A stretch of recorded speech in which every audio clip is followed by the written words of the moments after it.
Vemos en la primera línea del texto, hermanos, que cuando el Señor está hablando, dice el texto: en aquel tiempo, respondiendo Jesús. ¿Acaso hubo alguien que le hizo una pregunta a Cristo en este momento? ¿Quién le preguntó algo al Señor para que Él respondiera? ¿O qué es lo que podemos sacar de aquí? ¿Por qué dice el texto respondiendo Jesús? Si lo que se habla anteriormente es de que Juan el Bautista había enviado a 2 de sus discípulos y había preguntado al Señor: Señor, ¿eres tú al que estamos esperando? ¿Eres tú al que hemos esperado de hace mucho tiempo? Después él comienza a decir: díganle a Juan de todo lo que han visto y han oído. Y los despide. Y ya después el Señor comienza a dar instrucciones de lo que su palabra es, y comienza a hablar, y también comienza a condenar a algunas naciones que no habían recibido del Evangelio. Y después tajantemente dice el texto: respondiendo Jesús. Como si alguien hubiese hablado, hubiese preguntado algo. Pero si observamos un evangelio que está ligado a este momento, podemos encontrar el por qué el Señor respondió algo en este texto. Les invito a que vayamos a Lucas capítulo 10. Lucas capítulo 10.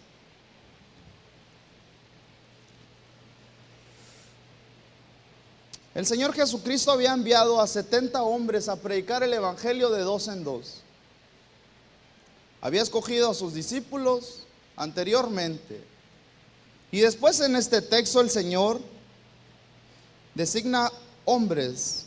Dice el primer verso: después de estas cosas designó el Señor también a otros 70, a quienes envió de 2 en 2 delante de él a toda ciudad y lugar a donde él había de ir. Entonces el Señor envió de 2 en 2 a 70 hombres que se adelantaran para que dijeran que el reino de los cielos se había acercado. Entonces el Señor manda a 70 hombres para que vayan y anuncien que había llegado el Rey de Reyes, que se había acercado el Señor al cual tanto habían estado esperando. Este es el contexto del texto. Ya después podemos observar en el versículo 17 al 20 de este mismo capítulo de Lucas.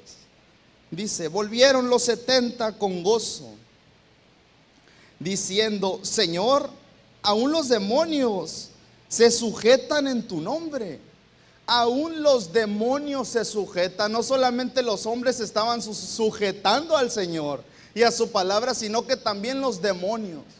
No solamente los hombres están creyendo a la palabra que tú estás hablando y predicando, sino también los espíritus están sujetando en tu nombre.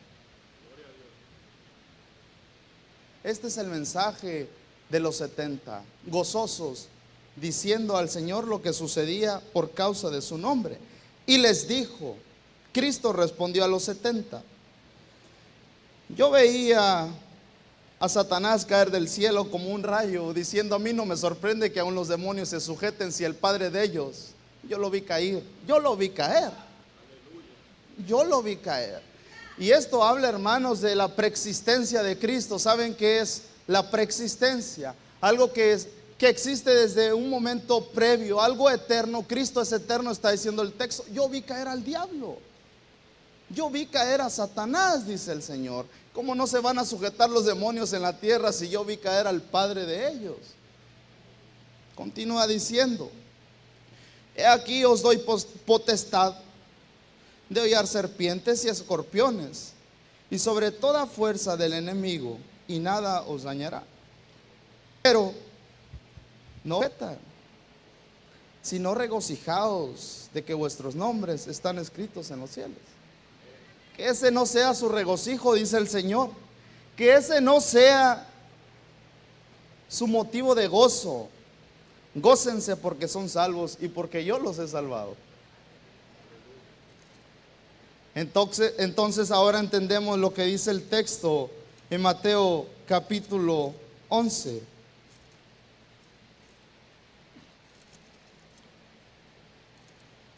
Respondiendo Jesús les dijo: Te alabo, Padre, Señor del cielo y de la tierra. El Señor Jesucristo está orando, hermanos. Está alabando al Creador de los cielos y la tierra y dice: Te alabo, Señor de los cielos y la tierra. Alabo tu majestuoso nombre, Dios. Pero dice: Te alabo, Padre, Señor. El Señor Jesucristo en este momento nos está dando un ejemplo de cómo debemos orar al Padre. Recordemos que Dios es el Señor de los cielos y la tierra. Dios está sobre todas las cosas. No hay ninguna cosa, hermanos, ni siquiera una partícula suelta, ninguna cosa, ni un microbio, ni un animal, nada que se escape de la voluntad divina. No hay siquiera alguna cosa. Dios, el Padre al que tenemos, es Señor de los cielos y la tierra. Esta es la oración de Cristo introductoria a lo que va a decir.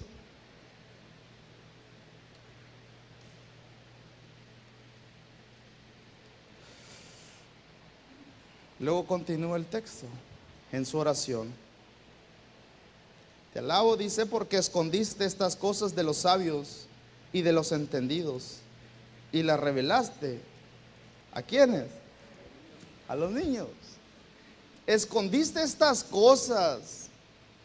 Escondiste el misterio de tu reino a las personas sabias de este mundo, a las personas entendidas de este mundo.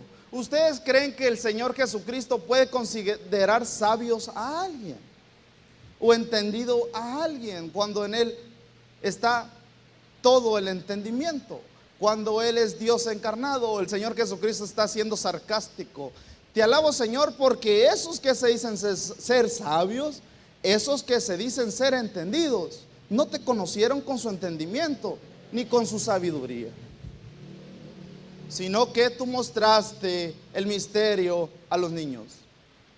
Aquellos se los velaste, aquellos tenían sus ojos tapados. ¿Por qué? Por su falso entendimiento y su sabiduría hueca y humana.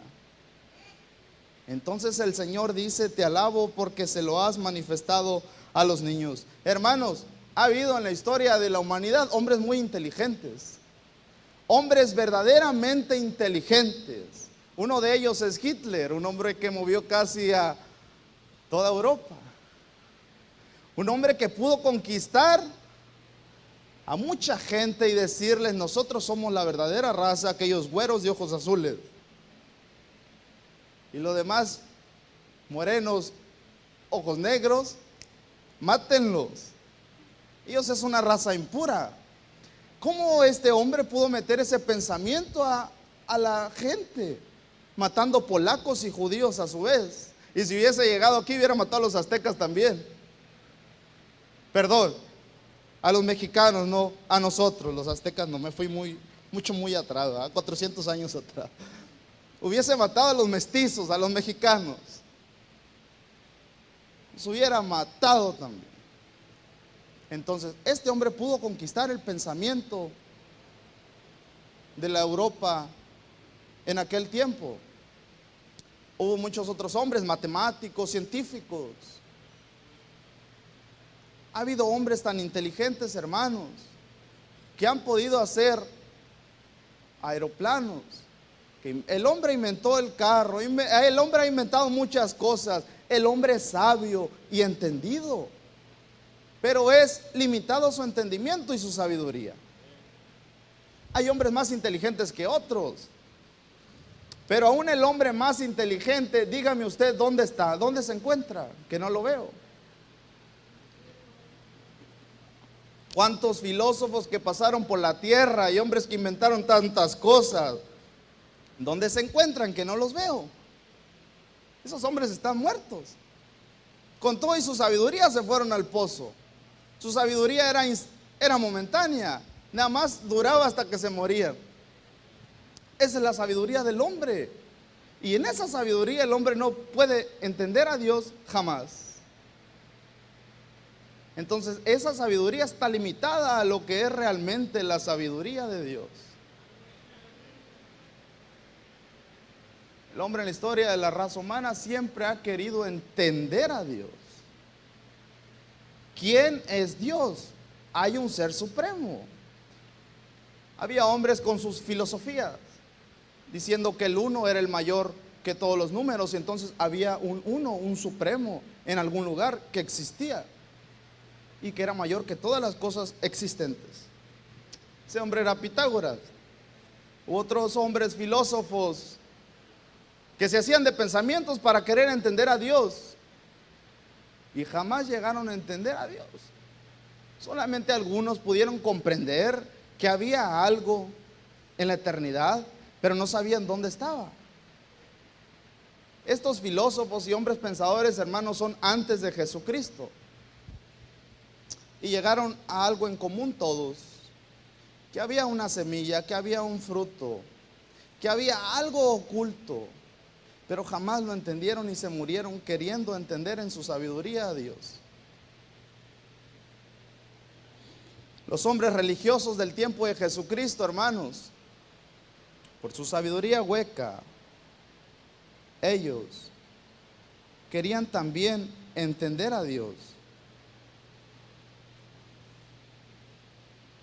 Querían entender más de la ley de Dios y jamás lo entendieron. Acompáñenme a Colosenses 1, 26 al 28. Colosenses 1, 26 al 28. ¿No tienes computadora? Qué mal. Colosenses 1, 26 al 28. Colosenses 1, 26 al 28. Dice el texto. Pablo está hablando de cómo había sido alcanzado por Cristo para manifestar, dice en el texto, el misterio que había estado oculto desde los siglos y edades, pero que ahora ha sido manifestado. ¿A quiénes? A sus santos. Ustedes son los niños de los que habla el texto. Ustedes son los santos a los que se les ha manifestado Cristo. Puede haber hombres sabios en la iglesia, sí, elocuentes, sí, pero Dios les ha permitido conocerle también. No digo que en la iglesia estemos llenos de hombres insensatos y faltos de sabiduría, sino que aquí Cristo está hablando de hombres arrogantes que creían llegar a la salvación con su mente y con sabiduría querer comprender a Dios y jamás lo entendieron. Pero Dios, hermanos, el misterio escondido para los hombres lo reveló a los niños, a ti y a mí, a sus santos, dice el texto. Estaba oculto Cristo. El misterio es Cristo. Luego continúa el texto, a quienes Dios quiso dar a conocer las riquezas de la gloria de este misterio entre los gentiles, que es Cristo en vosotros, la esperanza de gloria, a quien anunciamos, amonestando a todo hombre y enseñando a todo hombre en toda sabiduría, dice, a fin de presentar perfecto en Cristo Jesús a todo hombre. No hay sabiduría en Dios. Sí hay sabiduría en Dios, pero la sabiduría que hay en Dios, que dice Colosenses, es una sabiduría meramente espiritual. Nadie jamás, hermanos, va a poder comprender a Cristo con su pensamiento. Hay hombres que se vuelven locos y tratan de entender los misterios de Cristo, las sanidades de Cristo. He llegado a escuchar cosas tan ridículas como que el misterio o lo que hizo Cristo de pocos panes y pocos peces, sacar muchísima comida para muchas personas, que fue meramente que Dios movió a los hombres a que trajeran panes y peces. Entonces tratan de entender a Cristo y a Dios con su mero entendimiento. Jamás lo pueden entender si el Espíritu jamás se lo revela. Y a ustedes se les ha revelado esto.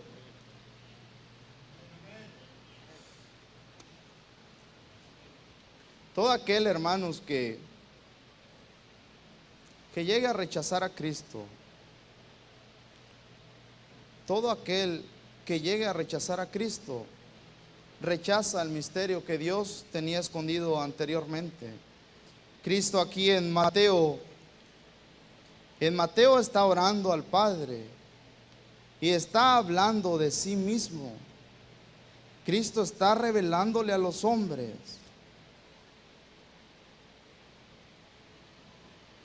Se la revelaste a los niños. Todo esto, todas estas cosas que son por causa de mi nombre, dice, las ha revelado solamente a los niños. Acordemos que los discípulos, los 70 que habían sido enviados, ¿qué dijeron? Señor, aún los demonios se sujetan en tu nombre. Las cosas que habían estado sucediendo eran por el nombre de Cristo. Por Cristo. Ustedes son como niños para Dios. ¿Qué es un niño? ¿Qué es un niño? Si vemos a un niño de brazos, a un niño recién nacido, es alguien que no tiene capacidad para poder depender de sí mismo. Es alguien que le tienen que dar alimento y, si es posible, defenderlo de alguna cosa. Aquel que es un niño para Dios, hermanos, es aquel que se considera necesitado de una mano fuerte. Es aquel que es débil en sí mismo y sabe que en sí mismo no puede tener fuerza para nada y que depende de Dios. Aquel que sabe que su vida está yendo cada vez más hacia abajo y entonces dice: necesito de Dios. Un día tú y yo llegamos así ante los pies de Cristo y dijimos: Señor, tómame en tus brazos, te necesito, soy como un niño, estoy débil, estoy necesitado, no puedo defenderme ante las acechanzas de mi carne, entonces necesito de ti. Es aquel que ni siquiera puede sostenerse sobre sus propios pies. Ese es un niño. Cuando tú veas a un niño y veas su debilidad y lo frágil que éste es, entonces mira que espiritualmente tú tienes y debes de ser así. Debemos de considerarnos como tal, débiles y necesitados de Dios. A su vez, hermanos, Cristo en el mismo texto, vamos al texto, Mateo 11.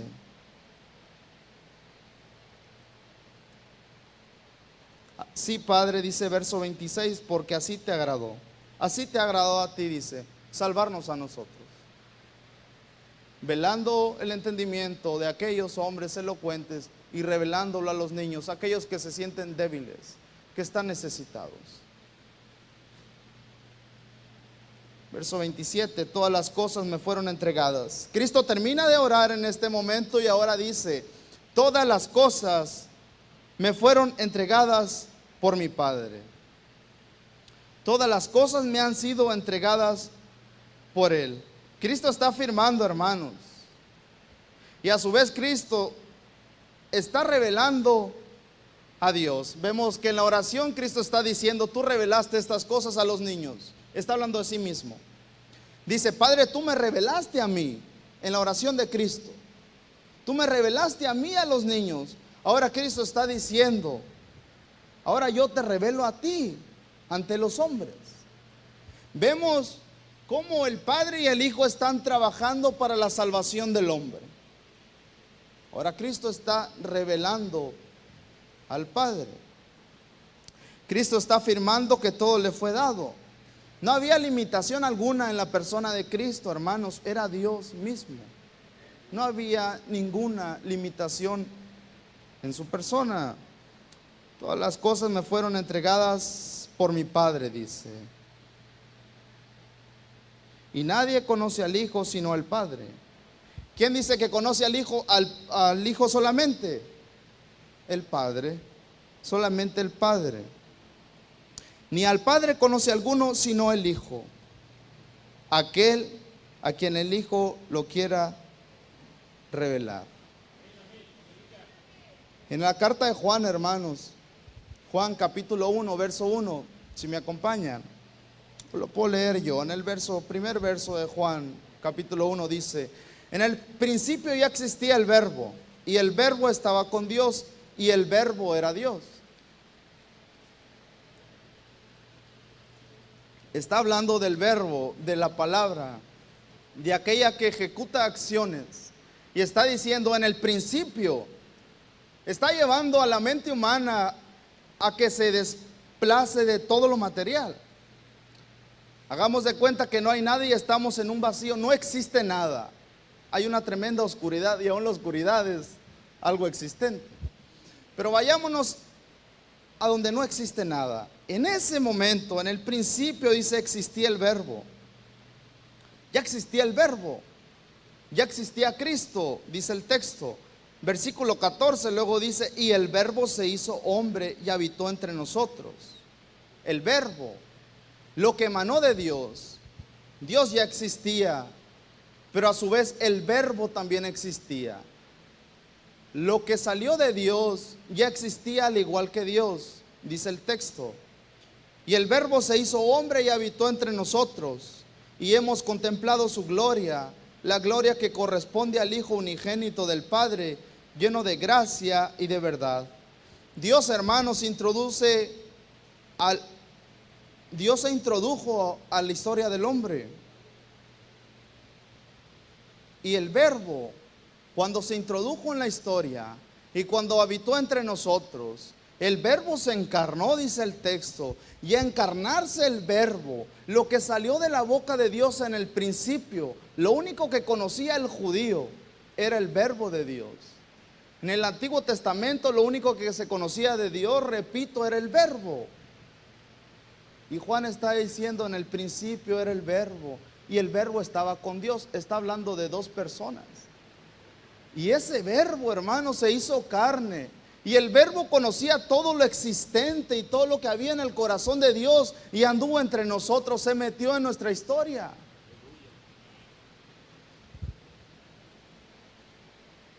Y entonces es por eso que Cristo está diciendo en este texto, en Mateo capítulo 20: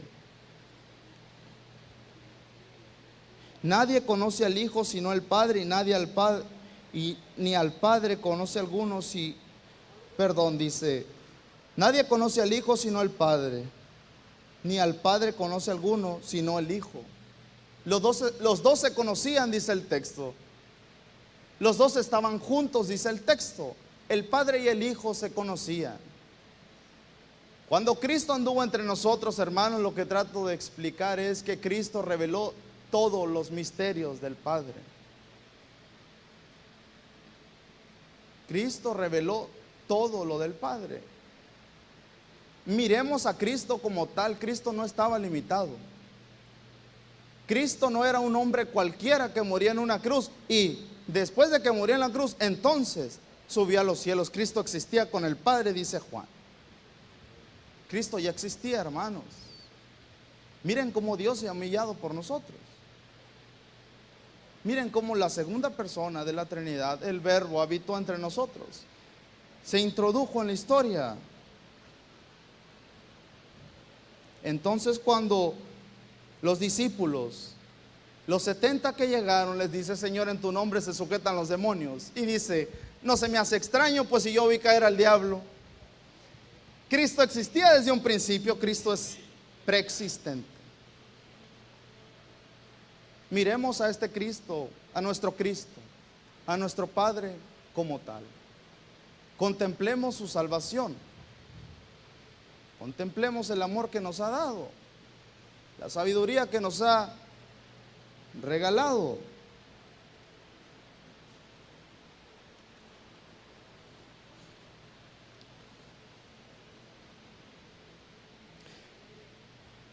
Hermanos, Cristo manifestaba todo lo procedente del Creador.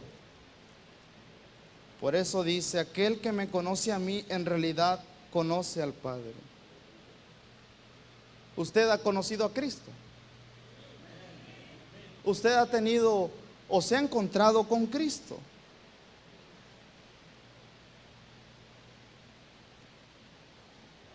Había una eterna comunión, digo hermanos, entre el Hijo y el Padre. Nadie pudo jamás entender a Dios y Dios solo se quiso revelar a los niños. Tal vez es algo que tengamos que digerir bastante.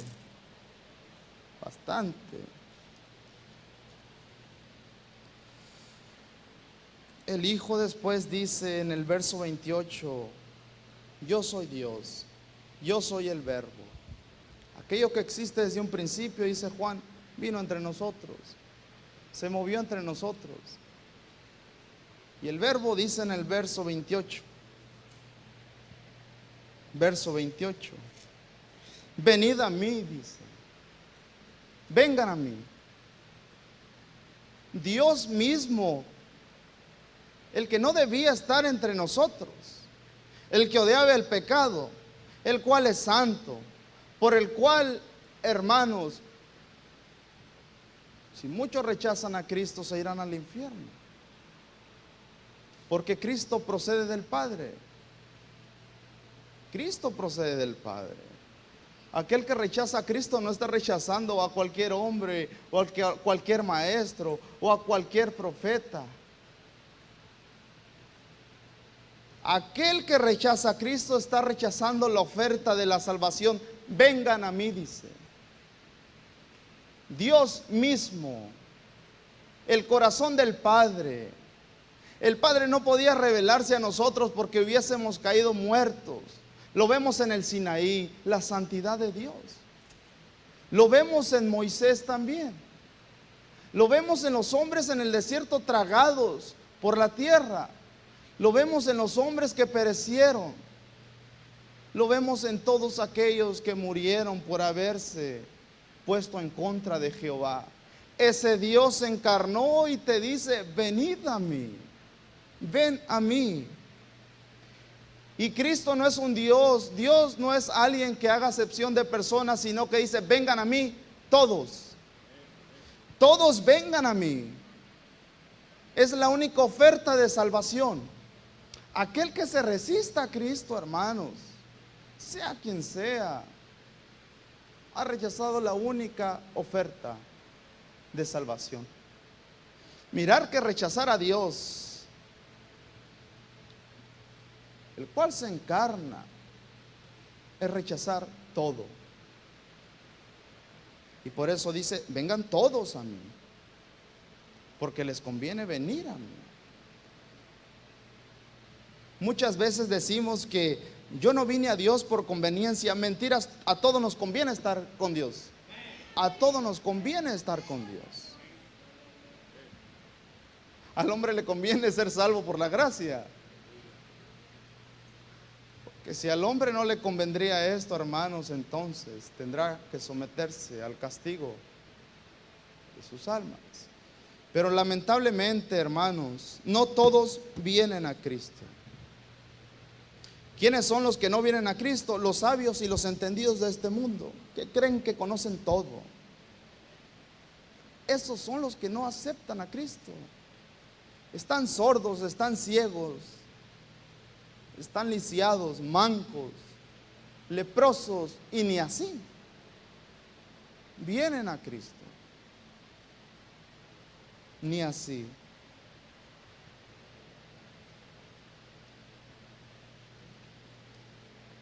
Cristo habla sin excepción alguna.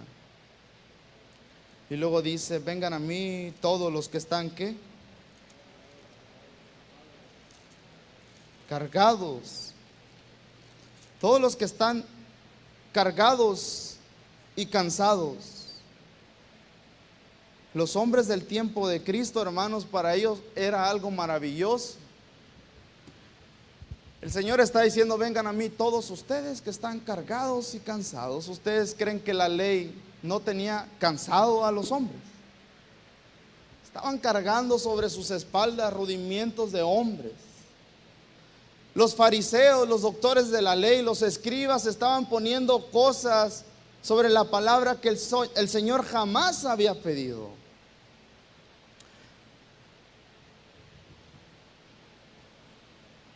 Los hombres religiosos, hermanos, impusieron esto a través del tiempo. Pusieron carga sobre el pueblo de Israel que ellos no podían cargar jamás.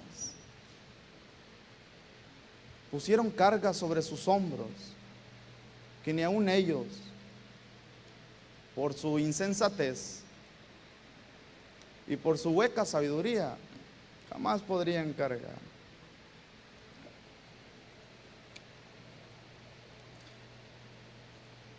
Aquel hombre que se dirige a Cristo es simbolismo de un hombre que lleva un saco en su espalda lleno de piedras, que ya no puede caminar y está cansado y no hay a dónde poner ese saco. Está cansado, sabe que necesita reposo en su alma, sabe que su cuerpo no soporta más esa pesadez, y así llegamos a Cristo. Algún día Cristo nos dijo: ven a mí, te veo cansado, te veo cargado, suelta eso de tu espalda, yo te voy a dar descanso.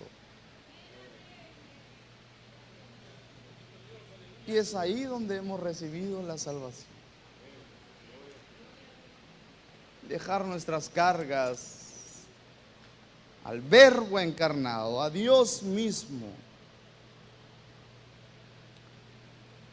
Así estaban los hombres, hermanos, en el tiempo del Señor, cargados, cansados de estar escuchando lo mismo. No hagas esto, porque si haces esto, te va a suceder esto otro. Cuida de lo que haces. Oraban en las plazas, creyéndose la gran cosa. Eran hombres insensatos que ayudaban a alguien para que los viera el otro. De hecho, se sentaban en las primeras filas donde estaba el rollo, para poder estar frente a los rollos y poder estar más cerca, según ellos, de la presencia de Dios. Pero saliendo del templo eran hombres perversos con un corazón duro. Posiblemente, hermanos, no quiero y no me gustaría que fuese así. Posiblemente hubiera alguien aquí entre nosotros con esa pesadez de corazón, que vengamos a la iglesia con tal religiosidad, oremos, gritemos, dancemos, hagamos lo que hagamos, que entremos aquí, casi lleguemos hincados desde allá y nos sentemos hasta acá, venimos casi hincados desde allá y nos sentamos aquí, como los católicos, ¿no? Entonces casi así, hermanos, llegamos. Salimos y vivimos en nuestra carne, en nuestra dureza, en nuestra pesadez, cansados.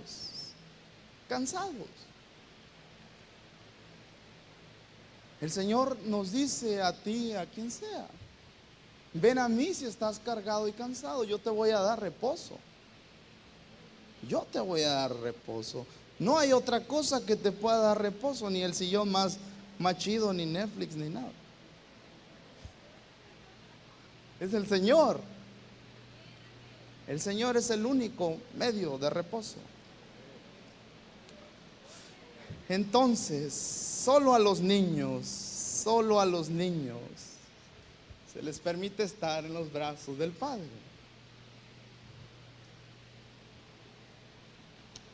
¿Está alguien cansado aquí, hermanos? ¿Alguien se ha sentido fatigado? ¿Alguien? Posiblemente vivamos como aquellos hombres duros del tiempo de Cristo. ¿Qué era un fariseo? A ellos se les decía fariseos o separados o separatistas, hombres que se separaban del cochinero y no querían ni verlo porque eran tan santos que se ensuciaban. Esto era un fariseo. Hombres religiosos. Estos tenían por norma muchas de las cosas que Cristo creía, hermanos. Muchas de las cosas que Cristo hablaba, ellos la creían, pero ellos eran religiosos. Su religiosidad nunca les permitía ver a Cristo. Nunca les permitía verlos. Estaban velados. Los puntos que había de conflicto entre los fariseos y Cristo eran estos. Su tradición, la cual invalidaba la ley. La tradición de ellos, hermanos, era más valiosa que la ley que Dios había establecido en ellos. Su rígido sabarianismo que restringía las sanidades. Ellos, cuando Cristo en el día sábado sanaba, ¿qué le decían? No está guardando el sábado. ¿Qué te pasa? Estás trabajando, no debes de trabajar. Y luego le inventaban que saca demonios por los demonios y cuánta cosa. En ellos había corrupción. Eran hombres corruptos. Ellos hacían algo ante los ojos de los hombres, como había dicho, para recibir algo o algo del cielo. Eran hipócritas. La misión a los gentiles, para ellos, no era bueno. No les gustaba ir ante los gentiles. Y no eran nada humildes. ¿Cuántos de nosotros podemos traer estas cargas en nuestro morral? ¿Nos estamos comunicando con un fariseo o con Cristo? Todo esto que dije es de un fariseo, pues. Entonces, si tú te has ubicado en algo de esto, hermano fariseo, por favor arrepiéntase. No se crea, hermanos. Pero, hermanos, esto es lo que clasificaba a un fariseo. Dios nos libre de hacer esas perversidades. Dios nos libre.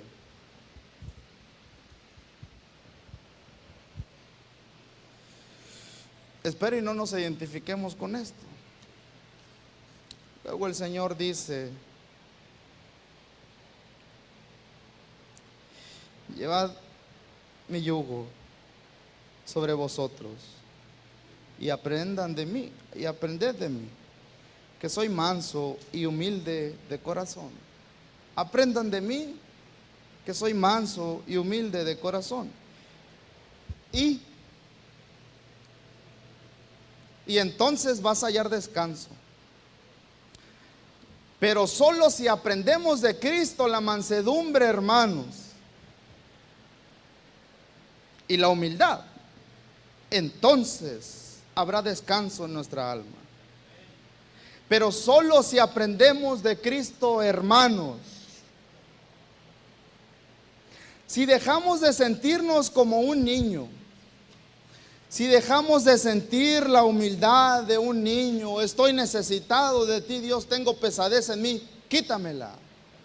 Estoy necesitado de ti, Dios, siento que flaqueo, ya no puedo más en mis fuerzas, ayúdame, Señor.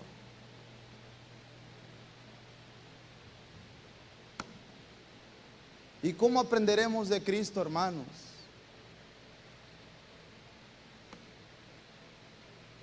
¿Cómo aprenderemos de Cristo? Si a veces no concebimos en nuestra mente quién es Cristo. ¿Cómo aprenderemos de Cristo si no hemos visto en la Escritura qué es Cristo? Y a veces el único Cristo que conocemos solamente es el Cristo que hace sanidades. Solamente es el Cristo que te puede dar riquezas. Solamente es el Cristo que te va a hacer algo sobrenatural. Solamente es el Cristo que te llena a ti en lo físico, que te llena a ti en tu egocentrismo, que te llena a ti según tu necesidad. Si estamos buscando a un Cristo así como los fariseos, entonces jamás habrá descanso en nosotros. Cristo nos invita: vengan a mí. Hablando de que somos cristianos, hablando de que somos los niños que manifiesta el texto, el Señor nos dice: tú que estás escuchando y a ti que se te ha revelado la palabra y tú que has entendido ahorita, ven a mí. Ven a mí. Deja tus cargas en mí. Ya no cargues más eso. Podemos estar cargando, hermanos, alguna pesadez, tal vez no espiritual, pero sí alguna enfermedad o alguna cosa en nuestra vida o algo que nos está perturbando. Entonces pongamos nuestras cargas en Cristo. No estoy diciendo que Cristo no quiere sanarnos, no estoy diciendo que Cristo no quiere lo mejor para nosotros, pero eso no es todo. Ni aún sacar demonios le dijo a quienes. A los 70, ¿qué les dijo a los 70? Vayamos otra vez para concluir. Si alguien me gusta ayudar, hermanos. Vayamos otra vez para concluir a Lucas capítulo 10. Lucas capítulo 10.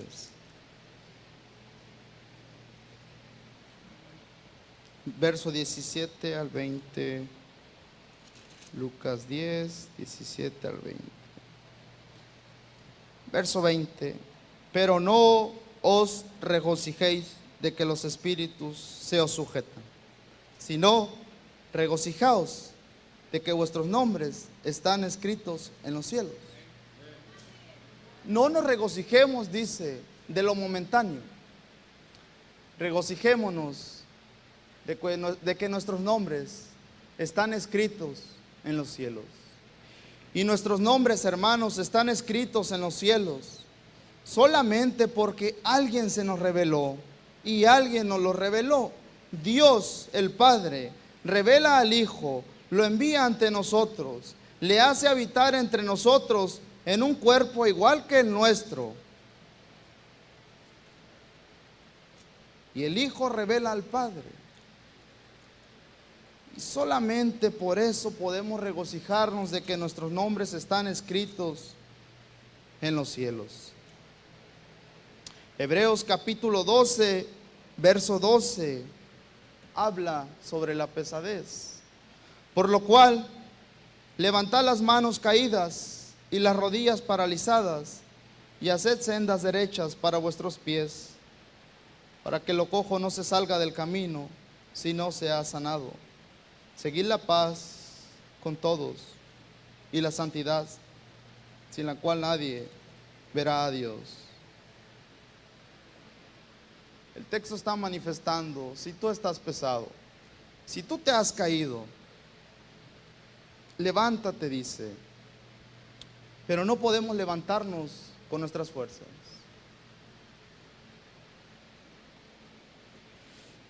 El verso 1, hermanos, de este texto está hablando cómo es que el corredor tiene que levantarse. Y cómo la única manera en que el corredor no puede caerse. Dice, por tanto nosotros, teniendo alrededor nuestro tan grande nube de testigos, despojémonos de todo peso y del pecado que nos asedia, y corramos con paciencia la carrera que tenemos por delante, puesto los ojos en Jesús, el autor y consumador de la fe. El escritor de Hebreos está diciendo que somos corredores en una carrera espiritual. Tú y yo somos corredores. Está poniendo de ejemplo esto, pero el corredor, dice, tiene que despojarse de todo el peso, de todo lo que trae cargando, de todas las prendas que traen. El corredor en aquel tiempo, en el mundo grecorromano, tenía que desnudarse para correr de esa manera, ligero. Pero no solamente era despojándose de su pesadez, sino que el escritor dice, así como un corredor se despoja, tú despójate de todo el peso, pero pon los ojos en Cristo. Cristo está diciendo, vengan a mí. Cristo mismo está diciendo a los discípulos, no se regocijen por lo que pasa aquí. Regocíjense porque son cristianos, regocijémonos porque somos los niños de Dios. Cuando nos sintamos débiles, digámosle a Dios, Señor, ayúdame. Y entonces, como dice el texto de Hebreos, levántate, levanta tus pies, muévete.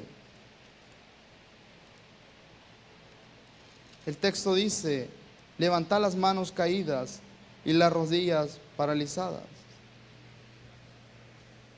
¿Qué no te está permitiendo correr, hermano?